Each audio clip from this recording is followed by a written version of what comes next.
There is something called as a genius in a human being.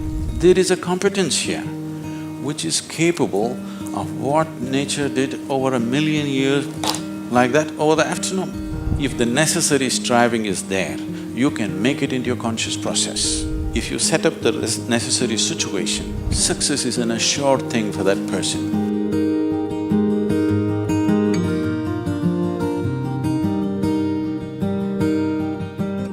Small things or big things, it doesn't matter. In every single act, a human being longs to be successful. Life is an infinite number of doorways. If you are very diligent, you will open a few of them. If you're brilliant, you will open many of them. But if you're truly vibrant, then they will open for you. The process of being successful becomes so complex for people that why they're working towards it is generally completely forgotten, and they will start evolving concepts of success, all kinds of concepts. What is being successful? I would like to… Can I tell you a joke? You're looking so serious.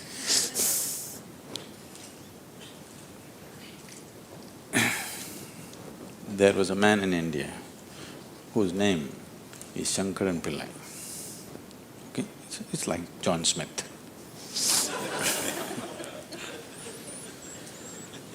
His son came to United States. Obviously, an Indian young man means he's a software engineer. He went to Texas, Houston and started working there.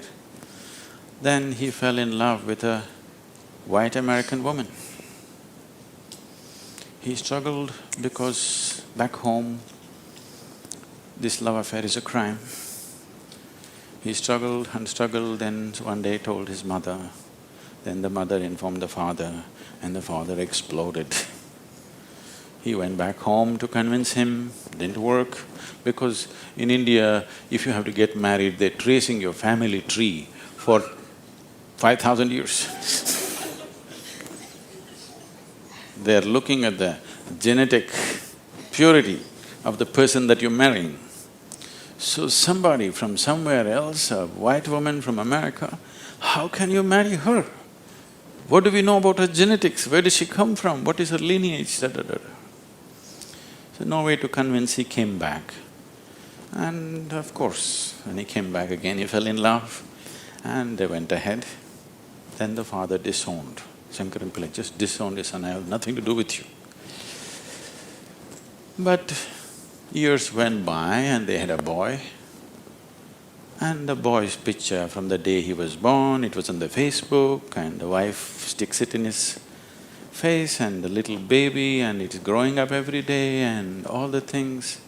Slowly, you have disowned the son, but the grandson is a different matter.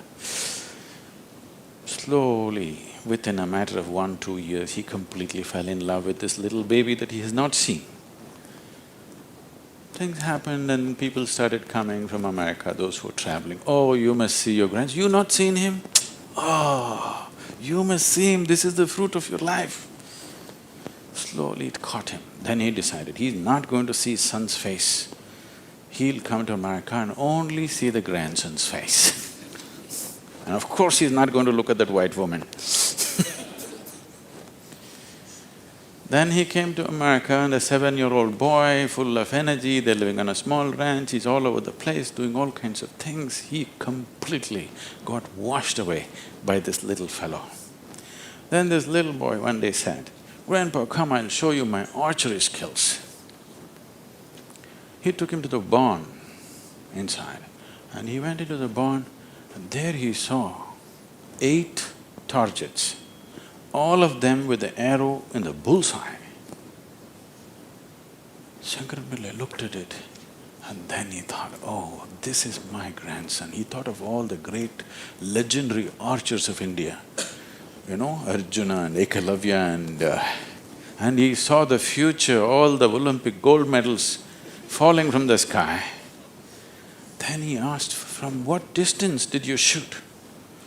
The boy said, "From 20 yards. "What? From 20 yards, 8 targets, you shot them dead on, bullseye? How do you do this?" Then the boy said, "Grandpa, I first shoot and then paint the target." So, these concepts about being successful can be very crippling. And I've continuously been with people, they've reached a certain point of success and their concepts of success are not fitting, their life is not fitting into their concept of success and it's breaking it and they think something is going wrong. It is not going wrong, they're just getting better, situations are pushing them on, but their concept is breaking up, so they're suffering their success. You will see any number of people going through these kind of things. When we talk about success, I'm sure all of you must be already having plans as to how to unfold this success in your life. Made your plans. Plan is good. But plans again can get caught up in things because you plan from what you know today. Nobody can plan from something that you do not know. Your plan means it is an exaggeration of today as a tomorrow. Right now you're here at a certain level, now you think, my plan means this must be 10 times more in this many years or whatever, or 100 times or 1,000,000 times or whatever. But plan is just essentially an exaggeration of what is today. Maybe there is a certain logic to it, maybe there is a certain understanding of the logistic attached to it, but essentially it's an exaggeration of today. That means in many ways it's ruled out whatever other possibilities which are not yet in your experience. In Pennsylvania, you heard of the Pennsylvania floods? Pennsylvania has floods, you know. It once happened, a big flood came and water started rising in a small town and it rose up to the house is getting submerged. So 2 young boys got onto the roof of their house and they were sitting there. And then they saw a hat going up and down in front of the house. One of the boys asked, "What is that? Why is that hat going up and down?" So the other boy said, "Don't worry, it's my dad. Yesterday night he got into a fight with my mom and took a vow, hell or high water, I'm going to mow that lawn."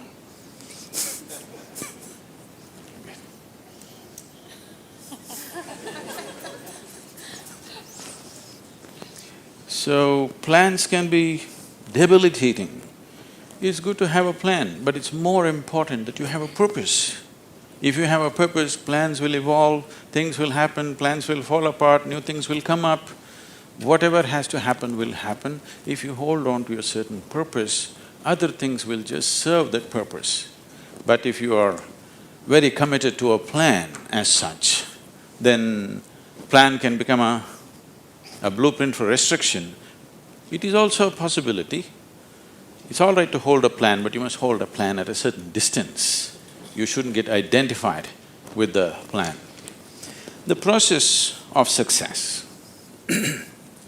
See, essentially success is a desire in every human being. You can put some fire into it and make it your passion. But if it becomes a need within you, that you must be successful, otherwise you will suffer, then you are heading for a problem, a serious problem. Our passions can turn into poison if we start becoming resentful for the non-fulfillment of those passions.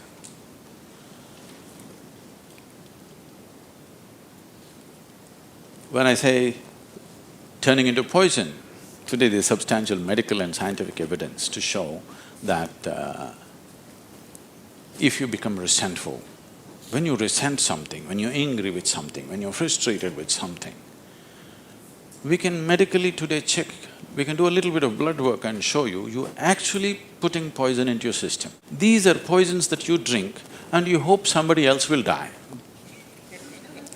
Life does not work like that. If you drink poison, you die, and it's fair. It's very fair, isn't it? If you drink poison, you must die. I drink poison, I want him to die. It doesn't work like that.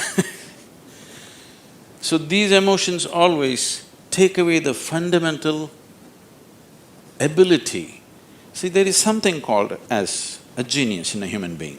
Every human being has it, every human being touches it at some moment of life. But the question is, how often do you touch it? That's a question. You sparked once in your lifetime, that's not good enough. You must be sparking all the time, isn't it? What is genius? There are many ways to look at it. One simplest way to look at it is, when we say intelligence, we are always thinking logical thought.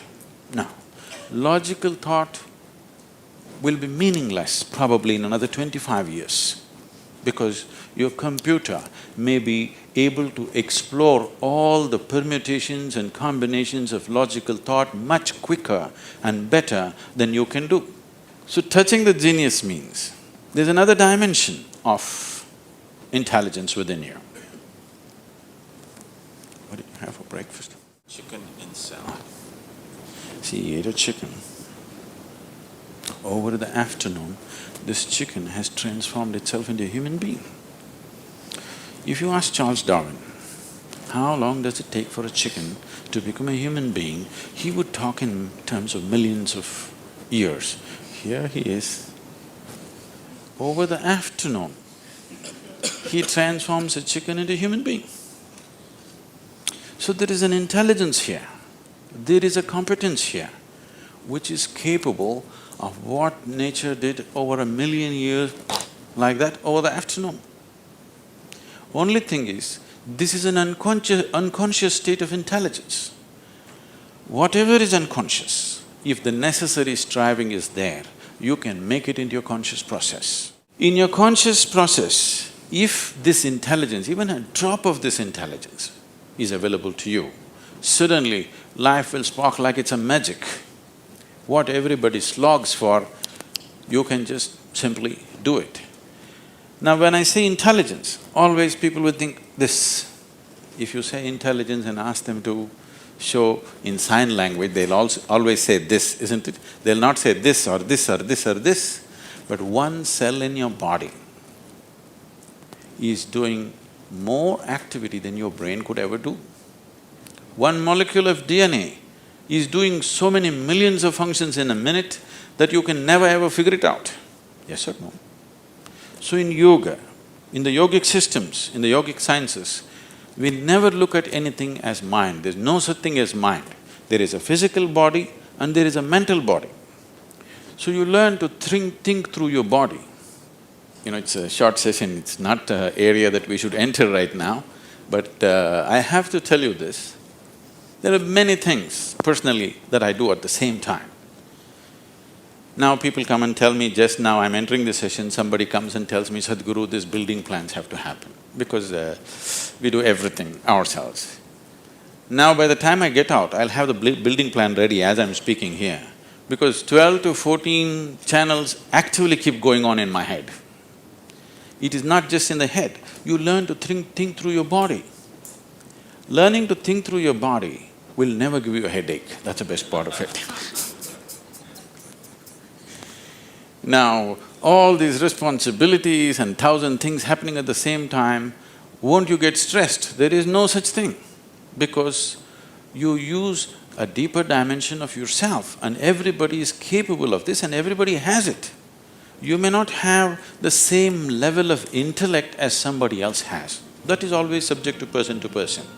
But all of you eat, if you eat a carrot, you can digest it. That means you have another dimension of intelligence. Yes? If you set up the necessary situation that everything that's there within the system is available for you, success is an assured thing for that person.